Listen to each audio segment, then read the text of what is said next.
Kata umpama burung istana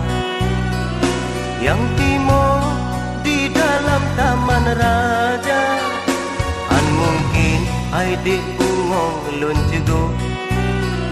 panetroh lon cenderung lon si depa gata haide anu bangsawan, sedangkan lon si urang yang hina an mungkin sabe cepengan pingan tanya dua haide an sabe padra ulunnya anu urang melao